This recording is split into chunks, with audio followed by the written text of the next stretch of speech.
Ladies and gentlemen, to another episode of Rise Urban Nation, where we illuminate the pathways and progress within the Black and Pan African communities through insightful dialogue with trailblazers and change makers. Today, I'm thrilled to welcome two visionary leaders. We got Joe and Dwain in the building, and I'm gonna make fun of Dwayne Wayne because he got a different spelling to his name, Dwayne. He's like me. It's spelled Dwain, and our mamas they both unique, and they must have been related somewhere like third distant cousins because they want to spell our names differently.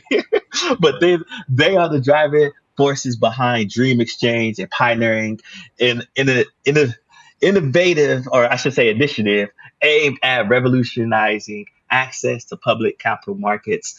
Joe, Dwain, how are you gentlemen doing this morning? Doing great. Thank you.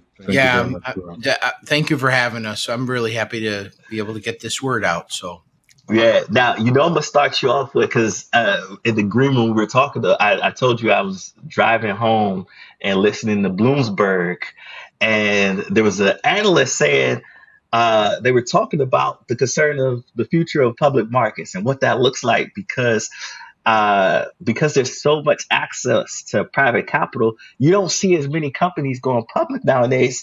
And I know you alluded to like we're the solution. So tell me your thoughts on that. What's your thoughts on that, and how are you the solution to that?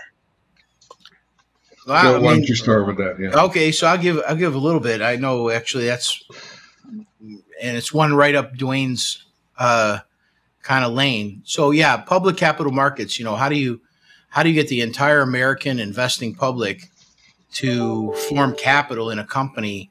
Well, that's been around for 80 years. It's the best utilized way to form capital. It's made the most wealth. It's created everything that we have in our country, every product, wireless telephones and electric cars, you name it, that always comes through public capital. And that doesn't mean private capital investing is bad. It's just that market is driven by relationships. It's driven by who do you know in your Rolodex. And so that marketplace, while it's a good one, and we like venture capital and private equity investing, it doesn't really offer the same benefit as there's two benefits to what we're doing. One is it's access to capital for a broader range of companies, and it gives them a ability to kind of control their own destiny, to be a little more self-determined if you're public. Granted, you have to comply with more rules, but you can form capital as a small company in the public markets. That's one thing, access. And the other part of it is it's a wealth creation opportunity. It's where not only the founders and the early investors, but people who choose to invest in companies, the general public, they can build some wealth because the earlier they're able to invest in the life cycle of a company, the more likely it is that that company will grow in value and appreciate. And that's a wealth creation mechanism. And, we're at the forefront of that because we've been, Dwayne and I have been working together for more than 20 years. And there's some unique problems that are in what we call underserved markets, especially the Black community, where there are only 10 public companies that are MBEs out of over 6,000. So this is a market that is begging for participation, and it's begging for the opportunity to build wealth. And it's a place we, as a community, really haven't been in the past. So that's the reason. I would agree with Bloomberg. Public capital markets are not expanding the number of companies. We used to have 15,000. Now we have 6. And the reasons for that have more to do with technology and mechanics than they do with eligible good companies. That's right.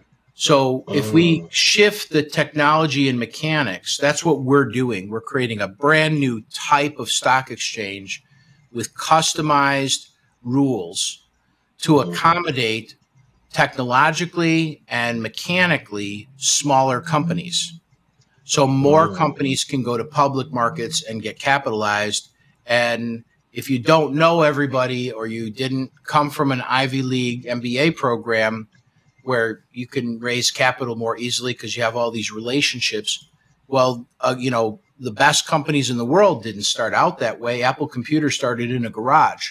So we're looking for the entrepreneur, the young genius or the old genius. It doesn't matter what their age is. Someone who's got an invention, a genius product, a great company that can come to the public markets, grow, build their own wealth, build wealth for their shareholders, and once again, be a stock exchange that's helping the American investing public and be a stock exchange for all the people.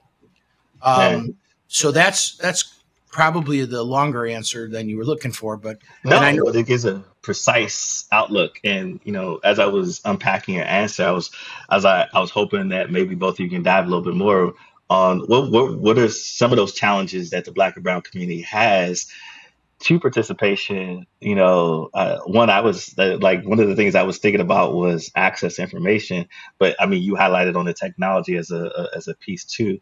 And I remember too, and I'm not sure if this has anything to do with some of the work that you do. When Obama was in office, he had changed some laws around how people can invest, because there was this old rule that, man, I don't know why it's escaped me at the top of my head, where it limits the access to participation for a certain group of people who needed to put a big, large cap of money together to be able to do certain types of investments and companies, and it lowered that threshold just a little bit so that it can have more access for participation. The job was an Obama era, financial services package.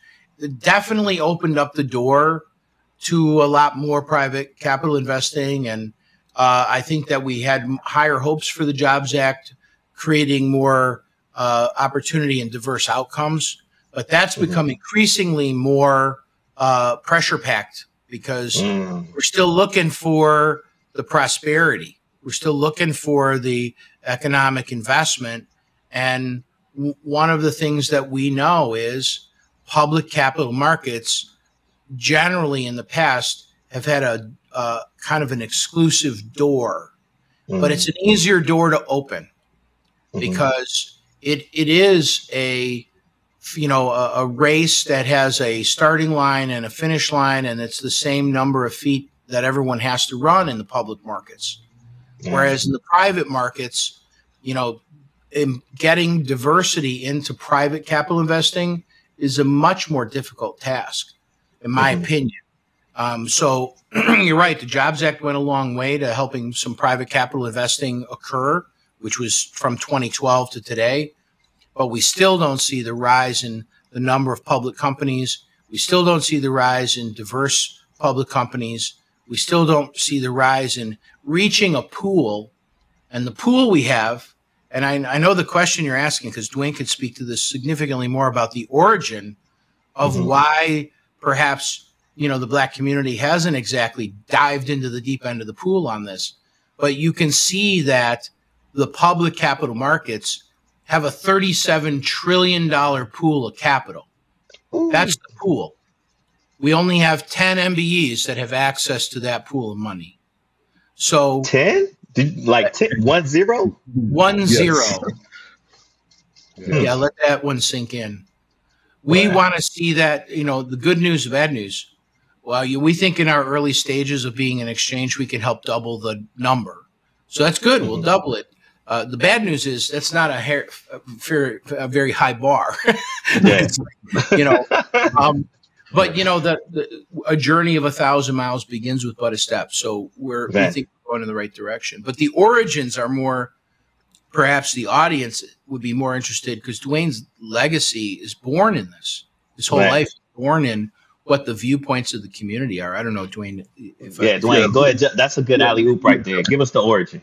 So, Taryell, I don't know if you know this, but I'm a PK, all right? My dad pastored in Memphis for 50 years.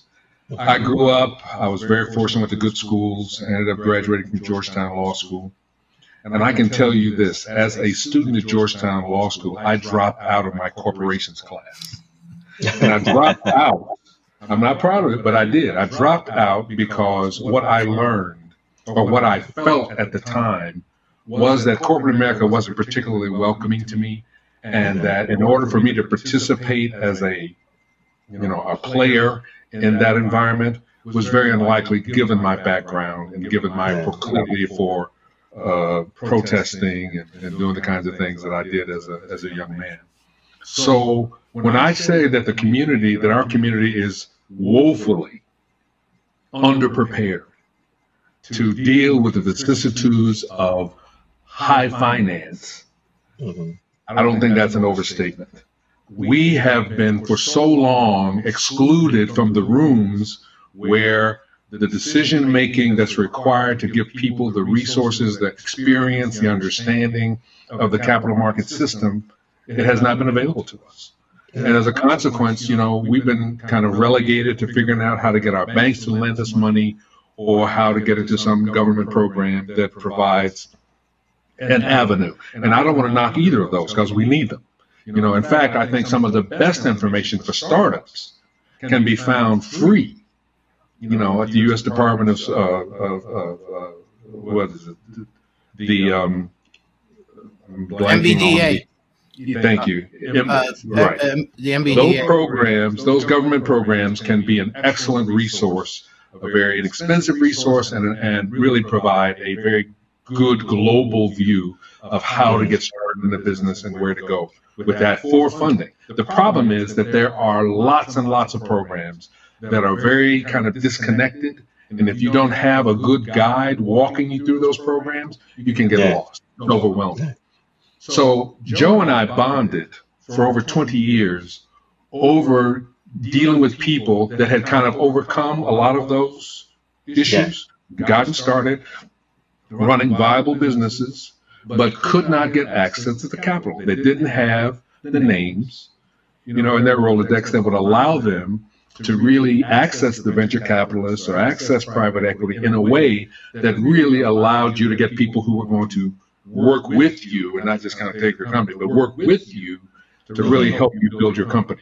And as a consequence, we looked, it was our failures that really grew the seeds of the Dream Exchange and what will become the Venture Exchange 20 years ago. And Joe devoted most of his professional and adult life to trying to help people figure out, whether it was his practice as a civil rights lawyer or his work as an attorney and a CPA, in helping venture capitalists and helping people to get businesses off the ground and to actually take them public, where he did all the work and understood the whole thing. Not many people know that.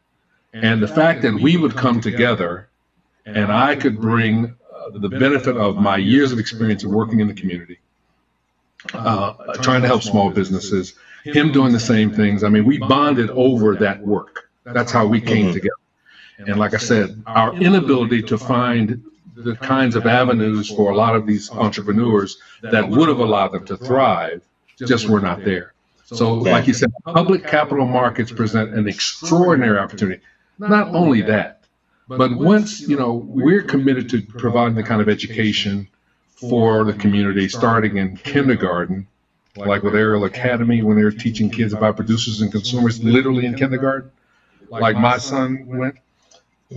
Taking that educational experience and creating an environment where there is not only people who have the experience to do this kind of work, but you're creating an environment where it's welcoming, where people bring integrity and real desire to help other people get to where they're going. I mean, we want to create our own virtual community of people who care about this. It won't be everybody. It's not going to be for everybody. That's okay.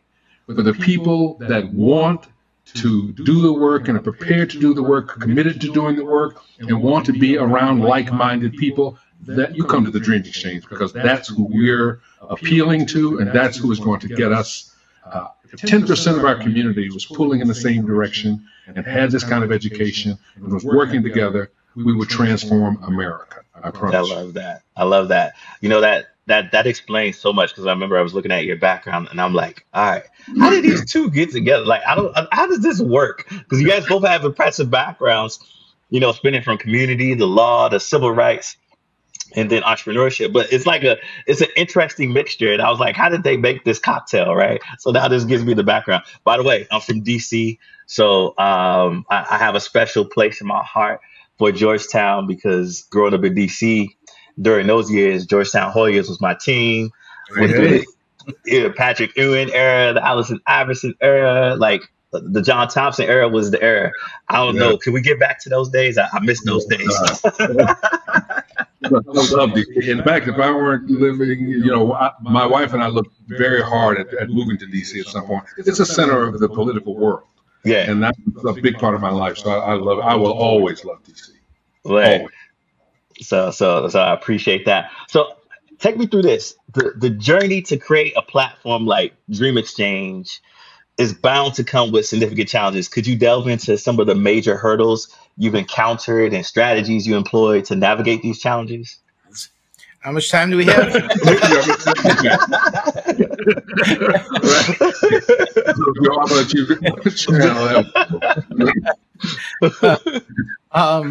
I mean, let me say it this way. You kind of talked about Dwain and I sometimes joke I Forrest Gump my way through life. One of the things that has been, well, there's a foundation to our relationship which is quite extraordinary because we're so like-minded, and so the challenges were really how do we take the integrity we have and move it into a marketplace that, while maybe it has integrity, but it has almost a viciousness. The world of finance has a lot of pithy sayings, greed is good and dog eat dog and, survival of the fittest. And so how do you create something called the Dream Exchange and not the I'm going to stomp on your dreams exchange, right? That part. And it's kind of the way the world of finance tends to work. It's, you have a good idea and then a venture capitalist comes in, drives a hard bargain and things like that. So the main obstacle, I would say, and I never really thought about this question this way, but was to take the personal integrity that Dwain and I share and put that into a capital market system for the people. So, I almost think we could have called it the People's Exchange, because what we have is we have individual, some ultra high net worth, but high net worth investors. We have a large investor pool right from the community. So our shareholders are not the usual suspects from industry. We have a diversity of viewpoint in our governance, in our staffing, in our shareholders, in all aspects of the business, which as a challenge makes us not necessarily the usual suspects ourselves. So, and the unique thing we did, I mean, first of all, I was the lawyer for people who founded Archipelago, which Archipelago really is today the New York Stock Exchange. It was the electronic trading environment in the late 1990s that became what today is the national market system. So, Forrest Gump, I happened to be there. I don't know that I did anything super special other than be competent and be at the right place at the right time to learn something that, you could go through an entire career and not have the fortunate experience or luck to be at the birth of an industry. So that plus all that while, I can tell you some of the small companies that Dwain and I were like in a knife fight to battle it out. I mean, anything from home healthcare services to, traffic light control systems for cities and villages, all minority owned companies. And, looking around going, well, how can we raise $2, $3, $5, $10 million? And then looking to, well, maybe there's maybe there's an opportunity zone, or maybe there's an H-1B program. Like, we're looking around for programs all the time and trying to persuade programs and trying to persuade banks. And it just dawned on both of us as we have evolved. This is an evolution of decades. really, ironically, auction stock exchanges work. They've been working in our country for 230 years. And I'm going to say this because there's the word systematic, which implies that the system in and of itself has a bad outcome, either in diversity or something else. Nice. Well, the system here is auction stock markets, and they work. So what we have to do is look behind a workable system so that everyone can participate. And that is a different view. And the different view is actually being born of this experience we both have had in our lives, where we've run face first into the brick wall and not been able to accomplish it, going, but right on the other side there's what we need. What do we need to do? Well, what we need to do is we need to build a way so that the door opens to that correct, fully functioning system it's a bit colorblind as a system. And hearkening back to this, and I really admire Dwain and his family and the people he's always associated with, because there's a kindness and a compassion and a graciousness and an eloquence that is always represented in what he says and does. And I'll say it this way: the system of auction capital markets is, in my opinion, a bit like, in today's day and era, it's a bit like a water fountain. Okay. A water fountain is a workable thing. It just delivers water, right? You drink from the water fountain. But if you have a water fountain system that isn't the water fountain itself, but there's a sign over one that says whites only, okay, now you're taking a perfectly workable thing, drinking from a water fountain, and you're separating out who can actually use the system. Yeah. That's the part that we're throwing a brand new historic change to. This is people's opportunity for everybody to come and kind of drink from the same fountain. And it's the same pool of money. And I think, together, without the two of us, I don't think we could have gotten started. And the challenges going back to the challenges are making sure everyone sees this as a possibility. Building the platform, that wasn't hard. It took a few years. Creating rules under which it can operate, that wasn't hard. It took hard work, but none of these things were like where we were trying to cure cancer. Everything there was before us, and we just had to do the hard work to create the electronics and the rules and the governance, and that was all just hard work. The real challenge that we have faced and are facing is having people step into the possibility of what the Dream Exchange represents for the future. And that challenge, I think we're meeting with resounding success right now, because I don't think anybody thought we could actually do it to this point. I don't think anybody ever thought very soon, within perhaps weeks, our exchange will have all of its documentation in the public register. I don't think anyone saw that day coming. That took a very long time and a lot of hard work. But now when it's there, it's like, okay, we keep coming back like a bad penny.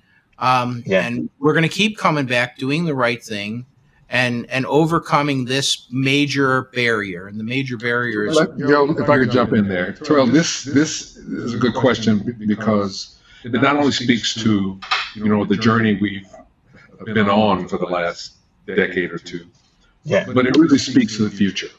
And when I see journalists like yourself, who care about these issues, who are trying to inform people about the importance of caring about these issues and understanding these issues, it is heartening for us, because I can tell you, in the future, part of our biggest challenge will be to really have our leadership, our legacy organizations, to actually work together to take the information that we have and the vehicles we are trying to develop that will create a more entrepreneurial spirit within these legacy organizations so that they can build their endowments, so that they can really provide more services to their memberships. Those kinds of things, we've not been able to do because it's all been about pretty much hand to mouth and survival and trying to get to the next conference so we can get the budget for that. We have to move beyond that if we're really going to thrive as a community. And if we can't thrive in those places, there's no hope for us. There is no hope. So much of my time will be spent really trying to build those alliances, those bridges, those relationships, so that we can figure out how we can help each other. Because this is an all hands on deck moment. Joe and I could make a ton of money for ourselves and our investors and go off and, lay on the beach. That's not what this is about. This is not about that for either of us, which is really unusual. But for either of us, it's not about that. It's really about creating a vehicle and an infrastructure and a sustainable system that will allow people to carry this on for generation after generation. And that's only going to happen if we can persuade people that no matter what they thought about capitalism before, no matter what they thought about getting in the system and in the game, and you have to be willing to put that over here for a minute and really think about what the possibilities are if you're in control. And if you have an opportunity to weigh in and help to shape policy and shape the nature of the businesses that really are in our community, how they hire people, how they train them, how they treat them, what happens when you get to do that? Yeah. And we're here to say that is not, those questions are not easily answered because it varies from industry to industry, from community to community. But if we have a kind of global mechanism for interacting and communicating and working together that is all dealing with very high integrity and really trying to make sure that anybody that participates has to buy in on pain of being kind of pushed to the side. If you want to play with us, you got to play by our rules. If you don't, that's fine. Do you, boo? Ain't nobody mad. But if you're going to do it with us, you got to bring it, and you got to bring it correct because we ain't playing. We ain't playing, and we ain't got a lot of time. The country's in trouble. Yeah. And if anybody's going to save, it's going to be us. It ain't no cavalry coming to the rescue. Yeah, and especially for our communities, we see all the news reports of in the next 10, 15 years what the wealth of the Black and brown community is going to be like if we don't make some changes. Right. The things that I love about what you are doing and some of the things that you said in your dialogue on one, I'm in the equity, diversity, inclusion field, and I'll tell you a little bit about that story here in a second. Is one, you're being inclusive, right? Yes. By saying, okay, we know we have this system works. How can we be more inclusive to those people who have been left out or been misinformed, right? Whatever it may be. The other things I love what you're doing is coming into community, right? Like to educate community or be part of the community, see what the community needs. And even coming on this platform here to come to my community just to kind of share and invite them in, which is another aspect of inclusiveness. So I love that's what you're doing. I remember 5 years ago being invited to by Google and Techstars to a startup weekend because they were doing a similar DEI strategy. Like, how do we get more Black people into the startup venture capital space? This is on the private side, not what you're doing. And I got introduced to this group and I helped them out with different things to be part of that community, different strategies that we could be more inclusive. And I got to learn at the same time. The one thing I learned too by watching Black entrepreneurs is that I feel there's going to need to be a re-education and there's going to have to be some learning and some unlearning, right? Because when most Black entrepreneurs start businesses, they're looking at it as a legacy business. They're going to pass it on to their kids and their kids' kids and so forth. Sometimes that doesn't happen, but we never build the business to go public or business to go sell or strategically sell and exit. There's no exit strategy to be able to be acquired by another business, and we still hold on to some shares, some equity, something that we can still keep, even if we're not going. That equity could be in our generations forever. And so I think teaches us that, Taryell? Who teaches us? Where you learn that? Where do you learn that? You the don't Dream learn it. Exchange.